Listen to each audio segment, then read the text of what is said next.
Brodes Media. I'm such a douche that I actually have a notepad filled with positives and negatives and my takeaways from what I've seen so far out of spring training. I basically haven't even missed a pitch yet, and that's sick. That's sick. I have an issue. I have problems, but I'm so damn pumped up just seeing Clearwater and looking around the Yankees, the Blue Jays, seeing teams get underway. Max Scherzer, even though he's on the Mets, and I can't stand looking at the Mets, just seeing Max Scherzer doing what he does, it smells like baseball. It feels like baseball. And damn it, I need real regular season baseball flowing through my veins. I'm so stoked about Kyle Schwarber. And I just heard Joe Girardi speak today on the broadcast that it seems we will see a Kyle Schwarber, hopefully, on Wednesday afternoon for that matchup in spring training, which tickles my fancy. But I'm so stoked and I'm so ready to rock that I'm sitting here watching extended highlights of the entire Boston Red Sox series last year in the postseason just because I'm thinking about that lefty pop right there in the beginning of the Phillies lineup that just snowballs into a Bryce Harper, that snowballs into a Nick Castellanos, that snowballs into a Rhys Hoskins and a JT Realmuto. So I'm super pumped. I'm super pumped. How I feel I'm going to do this is, I was thinking there's so many ways. I have 9 positives so far, and I have 5 negatives. What I feel most comfortable doing is 1 positive, 1 negative, 1 positive, 1 negative, 1 positive, 1 negative. Go through my list until I have about 4 positives to go.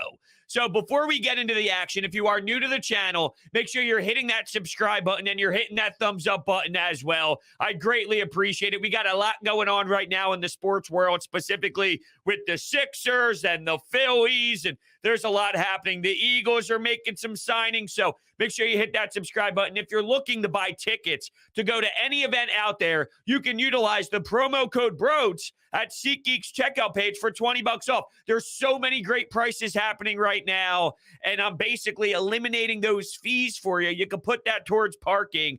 Promo code Brodes, SeatGeek's checkout, and then lastly, TikTok, Brodes Media. We're doing a lot of fun things over there, so make sure you hit the follow button on TikTok, and let's roll right into it. So my number one, and I guess these really aren't labeled or numbered, I should say. They're just bullet points, so I'm sure you could tell which ones are more important than the others, but I'm going to start with my number 1 positive on my bullet point list. I just made the same mistake again. Bullet point number 1, Seranthony Dominguez. This guy's up there just bringing the heat, giving me 97, upper 90s, blowing it by guys. Hey, how's a slider for you too? That's going to be incredible. And I heard Jim Salisbury speak about what Seranthony Dominguez has looked like so far from a body structure standpoint. Looks good weight-wise, looks good throwing off the bullpen sessions. He just looks like he's prepared and he's mentally ready to clock in and go throw. And he didn't skip a beat. A 1, 2, 3, I'm gonna strike out the damn side. I was like, are you serious? Not one hiccup along the way, not one pitch that didn't satisfy me. And if he's gonna be able to utilize that slider the way that he does, then I think we're gonna be in for one. We might have something here with Seranthony Dominguez. Now, I'm not gonna tell you one spring training game means now that this is it. But one, based off the fact that we have been a disaster in that area, I think this is why I feel as excited as I do, because that is a monster struggle. You need to cut back so many blown saves that you got last year to the point where if you just evaporated half of those blown saves, and you would even think about the year before where they were on a historic pace of one of the most disturbing set of individuals in a bullpen the history of baseball has ever seen. Up there, too. It's up there. Oh, the Phillies. They are something else. But knowing what he was capable of doing prior to the injury, there's skill there. That kid was a dog when he had the ball in his hands. And now I feel he's even more motivated considering he lost so much time with the injury and had to go through a lot and had to rehab a lot, missed a lot of time. There almost seems to be a fuck you attitude right now out of Seranthony, and I'm here for it. Okay, to our negatives. Aaron Nola.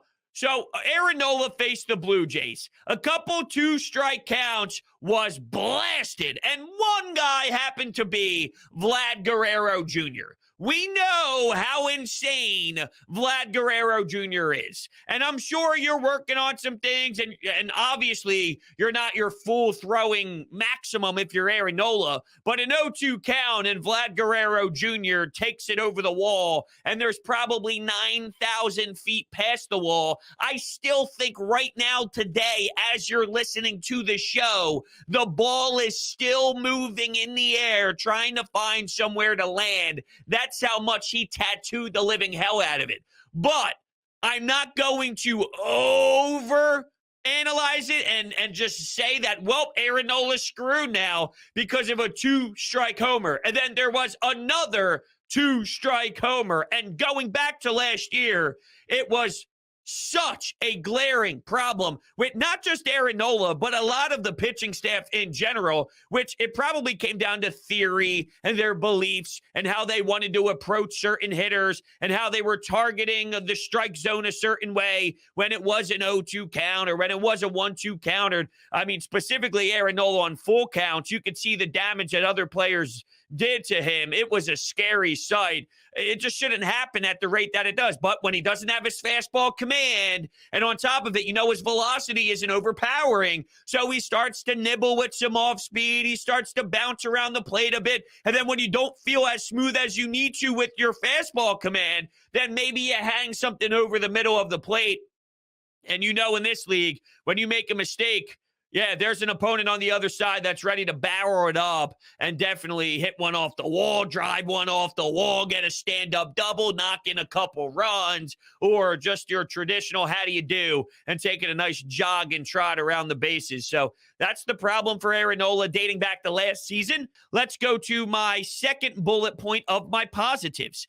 Bryson Stott at-bats look comfortable. I watched a few now. He led off today's game against the Detroit Tigers, and when he's in the box, he doesn't look overmatched. He doesn't look confused. He doesn't look like it's too much going on. He seems poised. He looks like he's feeling the strike zone, and he's feeling the pitching, and it's not overbearing. It's not too much on his shoulders. You could see each swing, and honestly, there was one cut. He's left-handed. I just gave you the old right-handed because that's what I am. But he gave you a cut. He fouled it off, and he tipped it back. But it almost had a bit of a Bryce Harper in it, I swear to God. And I don't know if I can necessarily describe it for you right now. It's something if I showed you a visual, then you'd be able to see it. And in theory, I guess I could pop it up on the screen, but I'm a very lazy individual, and it would probably take me a minute or two to find it out. So forget it. I'm not lazy. Don't say that, bro. You're not lazy. You're a hardworking son of a bitch. Don't shoot yourself down like that. Okay, I won't.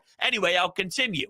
You think about the way that he's in the box. So I watched him, his first at-bat, just work a nice count, and then he put good bat on ball. It just went to center field, and the play was made. But I liked the way of his approach and the way that he was standing in that box. He earned a walk, and then also for his third at-bat, he falls down a couple strikes, looks at a few strikes in the zone, acknowledges, okay, fouls a couple off, and during that process, he's got a good eye. A ball goes outside, an off-speed pitch that wasn't even competitive whatsoever, so he let it go to the outside corner. There was a pitch on the inside part of the plate that was low and inside. He did not bite on that either. And then he just earned a professional walk after falling down and having the battle tested. I just like the way that Bryson Stott right now feels it. And when you sign Schwarber and when you sign Castellanos, there is this added new life. Now, in theory, we understood that there was already going to be a battle between Didi and Bryson Stott at shortstop. And now you factor in the Alec Bohm department, and more on him in just a little bit of time.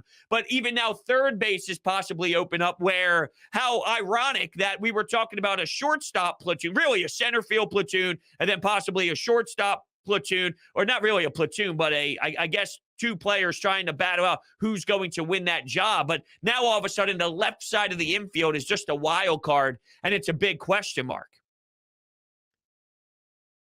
You can go one or two ways if you're Bryson Stott or a young player in general.